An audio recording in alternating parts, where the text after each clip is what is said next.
Ladies and gentlemen, federal employees, welcome back to this episode. Today we're talking about the FERS Supplement, how it affects your Social Security, and overall how it impacts your retirement, how you can navigate these things so that you can get the most out of your retirement. Because here's the deal. With being a federal employee, there's so many benefits that you have access to, but it's up to you to know how they work, to do everything so for your situation, you get the most out of them. I've seen people live way beneath their potential because they don't understand what they have and they don't use it to maximize their own situation. So if you're new here, my name is Dallin Hawes, a financial planner serving you guys as federal employees, helping you guys retire comfortable, confident, get the most out of your benefits. So today, the specific question that brought up this topic in my brain was one of the YouTube watchers or subscribers or whatever you call them. One of them asked, okay, I'm going to get the FERS supplement, but does that mean I have to take Social Security right at 62? Now, if you're new to learn about your retirement, I might have thrown a couple of words around already that you're like, what the heck are you talking about? So first things first, the FERS supplement, let's break that down. The FERS supplement is for FERS federal employees who retire before 62. If that applies to you, if you retire before 62 and you retire with an immediate full retirement, you can be eligible for the FERS supplement, which, bottom line, it is an extra payment for you in retirement. It's more money that you could potentially be eligible for depending on what type of retirement you are eligible for. So if you're not familiar with the FERS supplement, I'm going to link below an entire guide. And there's going to be one for regular employees and one for special provisions, which that's air traffic controllers, firefighters, you folks, you know who you are. The rules are different for each, so there's going to be a link to each one of those below. So check that out. So long story short, for many regular federal employees, you can start the FERS supplement at age 57, and then it goes till age 62, at which point, at age 62, the FERS supplement payment that you get every month goes away. It is gone. Gone forever. Turns to a pumpkin. It is gone. Okay? Now, what does that mean for your Social Security? So, okay, let me actually take one step back before I dive into Social Security. The reason this can get confusing is because the FERS supplement is actually known by a couple different names. Some people call it the annuity supplement. Some people call it the FERS supplement. That's what I prefer to call it, the FERS supplement.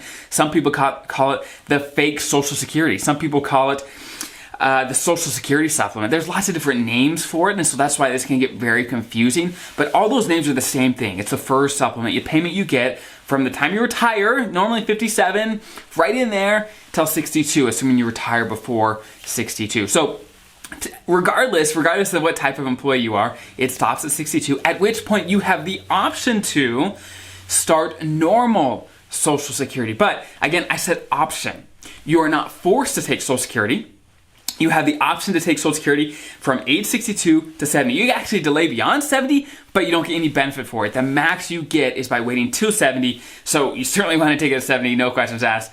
But you certainly may want to take it early. It just depends on your situation. I'm actually going to link below another article that goes deep into when you should be taking Social Security, about the pros and cons of taking early, delaying, and the things you should be thinking about. Because there's no solution that makes sense for everyone. Even if your coworkers, even if your brother or sister or friend or whoever said, hey, I'm doing this because of that, or what your mom did, whatever, you have to forget all that and say, okay, what makes sense for you, me, my spouse, so you don't make any decisions that impact you for the rest of your life that you regret. You don't want that to happen. You want to go in to retirement with your eyes wide open, confident that you're getting the most out of everything. So again, below in the description, there's going to be a whole article on the FERS supplement to get more information about that, as well as on Social Security, and to learn what makes sense for you. But bottom line is this. Often for some people, it often makes sense to delay Social Security at least a little bit. So basically not take it right at 62. For some, it makes sense right at 62. It just depends. But often it can make sense to delay. So what that means is your FERS supplement is going to stop at 62, and so your income is going to drop. At which point, you can start Social Security later, and so you're going to have a little drop in your income where maybe you're just getting your pension and no Social Security is going to be coming in at that point. So it's up to you to figure out how to fill the gap.